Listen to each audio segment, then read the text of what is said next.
Bienvenidos a este segundo episodio del podcast de Reculturizando, el espacio en donde hablamos y, como pudieron ver, también discutimos sobre la realidad cultural de Venezuela.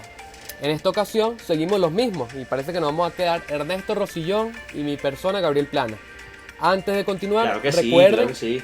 recuerden seguirnos en nuestras redes sociales de este universo transmedia tan increíble que estamos armando. En Instagram, Reculturizando con P pequeña al final, y en Twitter, Reculturizando con B pequeña pero en mayúscula. Bueno, Ernesto, cuéntame, ¿de qué vamos a hablar hoy? De entretenimiento, hermano, de cuando nosotros de pequeños nos sentábamos con nuestra abuela, nuestra tía o nuestra mamá a ver los canales nacionales que en aquel momento producían programas y eventos que la verdad hacían de la televisión venezolana que fuese referencia en América Latina, y que hoy en día lamentablemente no es poco de verdad lo que se hace en este país en materia de programas, ya bueno, novelas que se hacían antes y que todo el mundo se enganchaba con las novelas. Hoy en día eso básicamente ha quedado abandonado, y cómo, y esto ya lo tocaremos ya hacia el final del programa, el entretenimiento hecho por venezolanos para venezolanos se ha instalado en otras latitudes del mundo, por lo menos de Latinoamérica. Claro, entonces, bueno, vamos a empezar con lo que vendrían siendo los antecedentes, como tú dijiste, que lo describiste excelente, porque tanto tú como yo hemos estado hablando antes de grabar este episodio, que bueno, estando en casa de nuestros familiares, podría ser abuelo, mamá, papá, tía, tío, padrino, primo, nos sentábamos en la sala, en el cuarto, a ver dónde está el televisor, pues, y veíamos lo que pasaba. Exacto. Porque lo disfrutábamos o solos o en familia. Y había muchos programas que formaron parte del colectivo imaginario de toda una sociedad, eran tema de hablar, eran incluso formaban parte del lenguaje cotidiano. Entonces podemos ir hablando de esos programas, como por ejemplo ahorita se me ocurre lo que era, sigue existiendo, pero no es lo mismo ya, Sábado Sensacional, La Guerra de los Sexos, el famoso Mega Match, y hay más. Sí, bueno, y son programas que por lo menos a nuestra generación, tú y yo que tenemos ya 20, 21, 22 años, ya estamos ya en segundo piso y ya preocupados por llegar al tercero, pero que básicamente eso era compartir un momento en familia, reírnos y ver lo que de verdad eran las producciones venezolanas de antes. O sea, Super Sábado Sensacional, hermano, eso era algo que cualquier presentador venezolano quería llegar a ser, la figura central de Super Sábado Sensacional. Eso era como, hermano, lo lograste a nivel de por lo menos aquí en producción venezolana, como presentador lo lograste, hermano, eres tú. Por lo menos a mí también recuerdo mucho lo que era La Guerra de los Sexos. Yo lo veía muchísimo con mi abuela. Eso era que nos reíamos. A mí el que me cantara era como que creo que era el teléfono, que ellos no se escuchaban, entonces trataban de adivinar qué palabras estaban diciendo, y eso era increíble, hermano, como yo disfrutaba de esos momentos con mi abuela. Y bueno, te digo de todo ese talento cómico que salía en La que te ríes, Radio Rochela, de verdad eso era algo que de verdad te hacía vivir momentos muy chéveres. Pues entonces tú te reías, disfrutabas, pasabas el rato de la tarde ahí cuando llegabas tu papá o tu mamá del trabajo, tú ya habías hecho la tarea y ya todo el mundo estaba aprendiendo la cena, pero tú te quedas viendo el televisor, viendo estos canales, Venevisión, en su momento Radio Caracas. Entonces la verdad, lamentablemente, cuando uno ahora va a esos programas, a esos canales, ya no se ve nada. No hay nada, hay puro, como dicen por ahí, enlatado y recuperando exacto, contenido puro viejo. reciclaje. Exacto. Porque eso es otro, las novelas, hermano, tan famosas que nos hacen a nosotros los venezolanos, novelas icónicas, que eso era que por lo menos en casa de mi abuela vive en Puerto Cabello, eso era tipo ya cayendo a las 6, 7, tú veías a un poco de gente en la casa de mi abuela y ¿qué pasa? No, están viendo la novela, o sea, están viendo el desenlace de la novela. Eso era algo tipo, claro, culturalmente hablando, cuando venía la religioso. parte cúspide, que decían así. Exacto. Que entonces los comerciales en Venevisión y en estos canales eran: no te pierdas el episodio culminante de tal novela. Sí, sí. A las 7, 8 de la noche. Y es que eso era increíble. es lo que tú dices, marcaba lo que estamos mencionando, un patrón cultural, la gente vivía por eso, los distraía, ¿verdad? Por lo menos, que bueno, el entretenimiento sirve para distraernos de las dificultades. Y parece irónico el hecho de que cuando más necesitamos entretenimiento nacional, que es en estos momentos donde la crisis se ve más grande, es donde menos tenemos.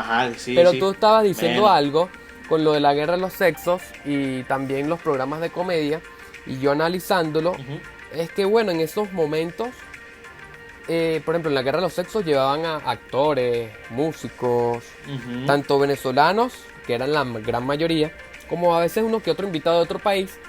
Y en Radio Rochela estos programas estaban todos los grandes comediantes venezolanos.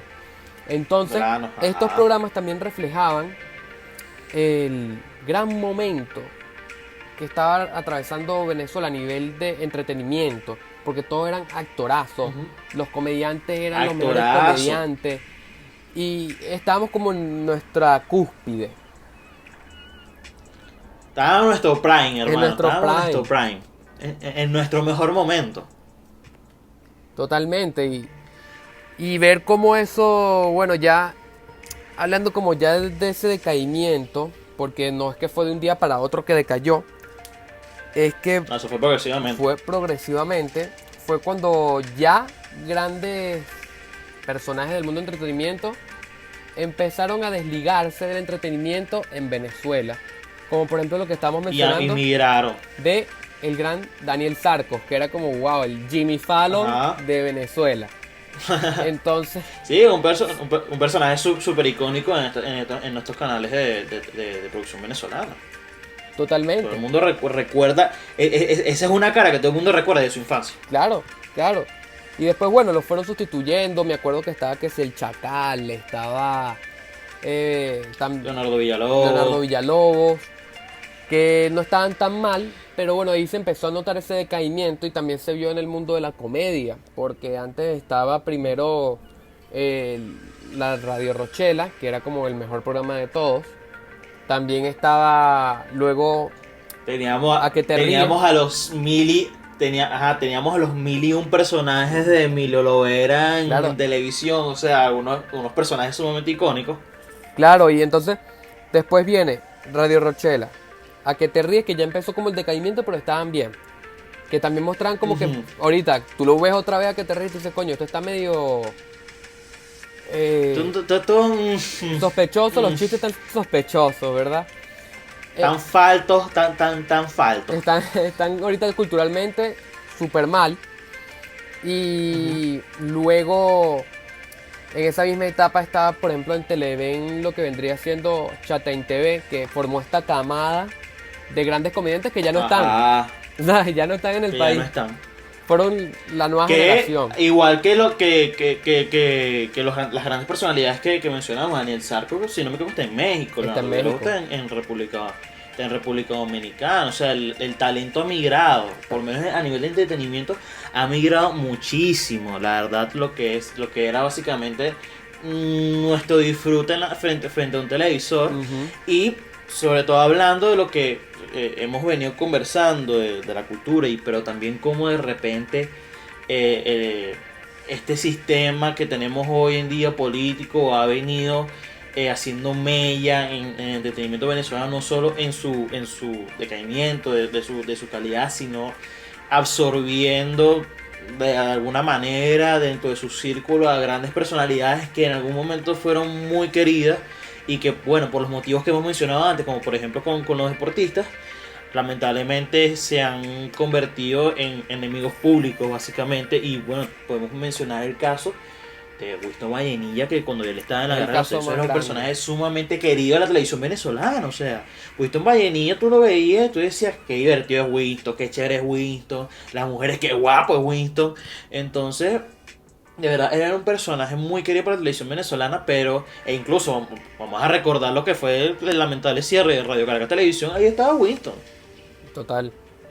En el cierre de Radio Caracas, ahí estaba Winston. Claro que no podemos dejar a un lado ese hecho cuando hablamos del entretenimiento, el cierre de Radio Caracas Televisión. El cierre de Radio Caracas Televisión que, bueno, otro golpe más a las posibilidades que nosotros tenemos dentro del ámbito nacional de distraernos, de divertirnos. Y no solo distraernos, sino también de diversidad de mensajes, de libertad de expresión. Exactamente eso fue un precedente en Venezuela. Venezuela, un batacazo en la como... canilla a la libertad de expresión. Totalmente, o sea, ese fue el primer clavo en la cruz de la libertad de expresión en Venezuela. El primer gran clavo que de verdad hizo daño a la libertad de expresión en Venezuela. Y pero bueno, un ataque claro ya. Ahorita que tú mencionaste lo de las personas que se están yendo, bueno, que ya se fueron, los grandes personajes, hablemos de eso, porque como yo mencioné, esta camada de comediantes que se fue, Daniel Sarcos, antes, como dijimos, el entretenimiento estaba en nuestro televisor. Tú ponías Venevisión, ponías RCTV, incluso Televen, y te entretenías con cosas hechas en Venezuela por productoras venezolanas. Exactamente, pero ahora, hecha en Venezuela. Hecho en Venezuela. Pero ahora el contenido se está haciendo por, personajes venezolanos, pero desde afuera y de manera individual. Ajá. Entonces tenemos, por ejemplo, grandes casos que ahorita vendrían siendo como que el entretenimiento en el país, las fuentes que más se ven, como son los podcasts, como puede ser el de Gabo Ruiz, los de Escuela de Nada. Luego tenemos formatos de show como Entre Grados, incluso muchos comediantes como Emilio Lovera también tienen sus propios formatos. Todos han emigrado, todos han formado su nueva manera de hacer entretenimiento desde afuera y de manera particular, porque ya bien, muchos de esos formatos como Entre Grados y el podcast de Gabo Ruiz empezaron en Venezuela, empezaron también de manera individual con una productora individual que se llama El Patio. No fue agarrada por ningún canal de televisión porque la televisión está lamentablemente muriendo aquí y también ya estaba muerto. ¿Cómo? Ya estaba muerto, ya. Sí. Aquí no se disfruta nada. No, y eso también tiene como precedente lo que sucedía en la radio, que muchas veces se tienen que controlar las personas por el problema de la autocensura. Entonces nadie opta por hacer nada particular, sino van por la vía del internet, donde pueden decir lo que les da la gana, pueden hacer el contenido que les da la gana, sin restringirse por alguna presión externa de algún estado. Bueno, y eso es un factor por el cual uno de estos podcasts, de cierta manera, está instalado afuera, y es Escuela de Nada, donde uno de sus integrantes tiene prohibido volver al país, que es Ignacio Redondo, Nacho Redondo, que junto con Cris Andrade y Leonardo Rojas, que son también otros personajes que iniciaron como que su carrera aquí en Venezuela, sobre todo Leonardo Rojas y Nacho Redondo. Exacto. Pero que por situación país tuvieron que emigrar, se encontraron en México y ahí mismo han vuelto a hacer contenido para Venezuela, sobre todo, que es como que su núcleo fuerte, aunque también los escuchan personas de diferentes países de Latinoamérica. Pero, o sea, esa necesidad de emigrar por la situación país los llevó a que su lugar de hacer contenido sea Ciudad de México. Y es un patrón que vemos que se está repitiendo en todas las personas, en todos los venezolanos, que quieren culturalmente hacer algo, que quieren crecer. Ya lo vimos con el deporte, lo estamos viendo con el entretenimiento. Y lo vamos a ver también en el próximo episodio. También lo vamos a ver, no vamos a decir con qué, pero muy seguro también lo vamos a ver. Exacto, algo que también ha tenido que migrar para poder avanzar, poder surgir, sobre todo económicamente hablando. Y la diferencia que, como ha sido el entretenimiento, había una generación al principio que sí pudo surgir económicamente en Venezuela y tenía de repente, vamos a decirlo de alguna manera, base de operaciones aquí en Venezuela, pero que ahora la nueva generación de esta rama, que también es entretenimiento, pero un poco más particular, ha tenido que irse y producir afuera para crecer. Y bueno, esto ha sido todo por el programa de hoy, el podcast de hoy. Recuerden seguirnos en nuestras redes sociales, Reculturizando B, en Twitter con B pequeña mayúscula y en Instagram con B pequeña en minúscula. Ya saben, Reculturizando, escúchenos, síguenos, apóyanos y bueno, entérate de lo que es la cultura venezolana, de cómo lamentablemente ha venido decayendo, pero que no podemos dejar morir. Eso es lo más importante y ese creo que debería ser el mensaje que ustedes tengan que adquirir de nuestro universo transmedia. No dejar morir la cultura venezolana. Hasta un próximo programa.